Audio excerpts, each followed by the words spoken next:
Scott snowy 20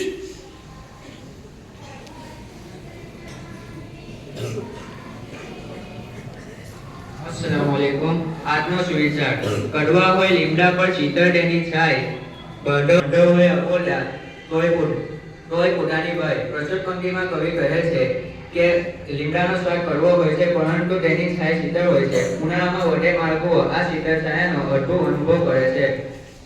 એવી જ રીતે આપણા ભાઈ બંધુઓ આપણી સાથે અબોલા હોય પરંતુ આપણે સંકટમાં હોઈએ ત્યારે તેઓ જ આપણી મદદ કરવા માટે અચૂક દોડી આવતા હોય છે. બીજા લોકો તો આપણા દુઃખ જોઈને ફક્ત રાજી થતા હોય છે. આપણા ભાઈને જ આપણું દુઃખ જોઈને દુઃખ થાય છે અને તેઓ આપણી મદદ કરે છે કારણ કે તેમને આપણી સાચી લાગણી હોય છે. બીજું એ કે આપણા વડીલો, આપણા ગુરુજનો, આપણા શિક્ષકો જે આપણને ઠપકો આપે છે તે ઠપકાનું આપણે ખોટું ન લગાડવું જોઈએ કારણ કે તેમને આપણા પ્રત્યે જે લાગણી હોય છે તેવી લાગણી બીજી કોઈ વ્યક્તિને હોતી નથી. દેવની કડવી વાણીમાં પણ આખું ગીત સર્જાયેલું છે. તેથી કહેવત છે ને કે કડવી દવા માં પાય, કડવા કારેલાના ગુણ ન હોય કડવા, ને કડવી વચન ન હોય કડવું હોતી. Thank you.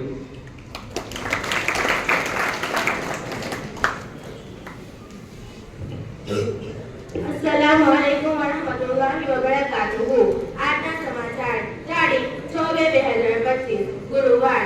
આંતરરાષ્ટ્રીય સમાચાર અમેરિકાથી દેશ નિકાલ કરાયેલા 104 ભારતીયો પરત આવ્યા। અમેરિકા 20,407 થી વધુ ગેરકાયદેસર પ્રવાસી ભારતીયોને પાછા મોકલશે। રાષ્ટ્રીય સમાચાર 27 વર્ષ બાદ દિલ્હીમાં ભાજપ શાસનના પુનરાગમનની આગાહી।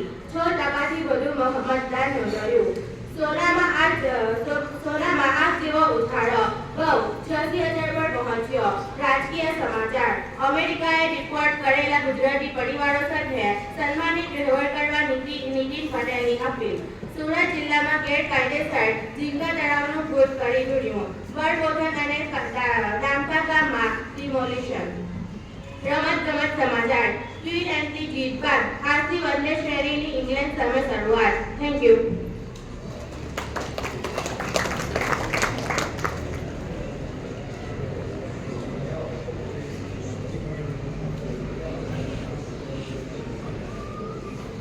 अस्सलामुअलैकुम। सुपरवाइजर श्री संदीपभाई जी, उच्चतर माध्यमिक विभागના સિનિયર શિક્ષક મુસ્તાક સાહેબ ગાંધી, તમામ સ્ટાફ અને મારા વાલા વિદ્યાર્થી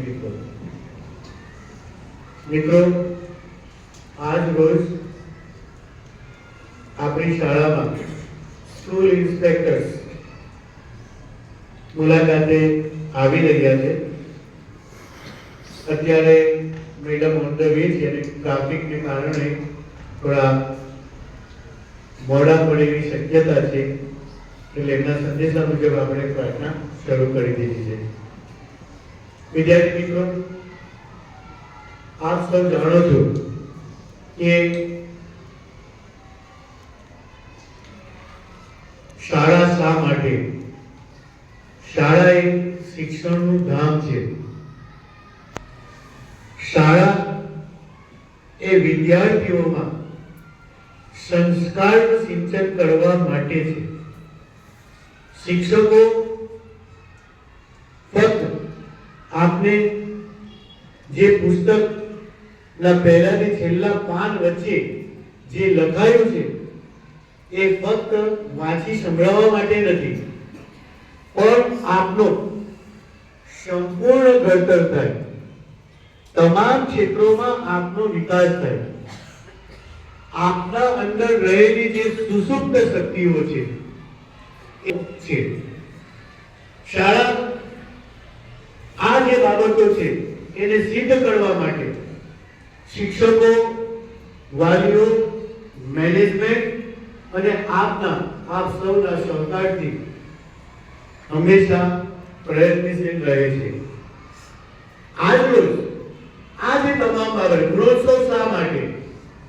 તો કે વિદ્યાર્થીનો ઓલરાઉન્ડ ડેવલપમેન્ટ કરવા માટે સરકારે નિશ્ચિત કરેલી જે પદ્ધતિઓ છે, સરકારે દર્શાવેલી જે માર્ગદર્શિકાઓ છે, એ માર્ગદર્શિકાઓ અનુસાર સરકારે નક્કી કરેલ પદ્ધતિ અનુસાર શાળામાં શૈક્ષણિક કાર્ય થાય છે કે નહીં એ જોવા માટે આજ રોજ માનનીય ભૂમિકા મેડમ કેમ અત્રે આપણી શાળામાં પધારશે અને આખો દિવસ આપણી સાથે રહીને સમગ્ર વર્ષ દરમિયાન આપણે જે કંઈ કાર્ય કર્યું છે એ સરકારની માર્ગદર્શન હેઠળ થયું છે કે નહીં એની તપાસ કરશે અને એ તપાસના આધારે ઇન્શાઅલ્લાહ આપણને ગ્રેડ આપશે. આપણે સૌએ સ્વમૂલ્યાંકન કર્યું છે. સ્વમૂલ્યાંકન માટે આપણે ટીમ બનાવી હતી. એ ટીમે તમામ જે બાબતો હતી કે ભાઈ સામાયિક કસોટીઓ છે, પ્રથમ પરીક્ષા છે, બીજી પરીક્ષા અત્યારે આપણે તપાસી રહ્યા છીએ અને શનિવારે ધોરણ 10 અને 12 ના વાલીઓની શું છે વાલી મીટિંગ કે 8 થી 11 ઓપન હાઉસ છે, બરાબર છે. ને પછીના શનિવારે કોનું છે ધોરણ 9 અને 11 ના વિદ્યાર્થીઓ માટે છે.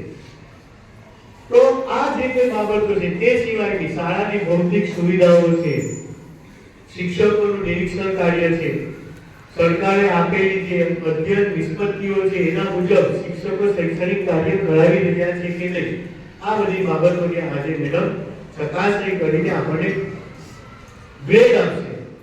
અને આપણે જે સ્વમૂલ્યાંકન કર્યું છે એમાં આપણે જાણીએ છીએ કે આપણે સારું જ કાર્ય કરીએ છીએ અને એટલા માટે આપણે આપણી શાળાનો A ગ્રેડ આપ્યો છે. કયો આપ્યો છે? A grade. હવે મેડમ આવશે અને મેડમ આવીને ચેક કરશે કે ભાઈ જે શાળાએ સ્વમૂલ્યાંકનમાં બતાવ્યું છે તેવું છે કે નહીં, અને જો હશે તો આપણા ગ્રેડને શું કરશે? માન્ય રાખશે. આપ સૌને ખબર છે કે આપની નોટબુકો, નિબંધ પોથીઓ, એસાઇનમેન્ટ એ શિક્ષકોએ ચેક કર્યું છે અને જ્યાં જ્યાં તમને જે જે સૂચનાઓ આપવાની હતી એ સૂચનાઓ આપી છે. વર્ગમાં આવશે મેડમ અને આપની જે કંઈ વર્ગ પોથીઓ, નોટ પોથીઓ જે પણ છે, નોટબુકો છે, આ બધું તપાસશે અને એના આધારે મેડમ મૂલ્યાંકન કરશે. હું આશા રાખું છું કે આપણે સ્વમૂલ્યાંકનમાં જે ગ્રેડ આપ્યો છે એના કરતા મેડમ આપણને હજુ વધારે, આપણે A+ આપ્યો છે પણ મેડમ આપણને A++ ગ્રેડ આપીને જાય એવી આશા સાથે વિરમું છું. Thank you very much. એક સર ખડે હો.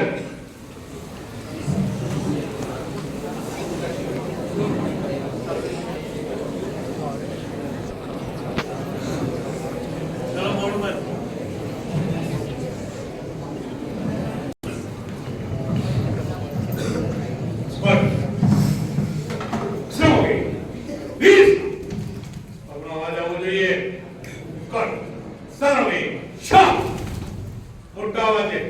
બરાબર. એક સાથ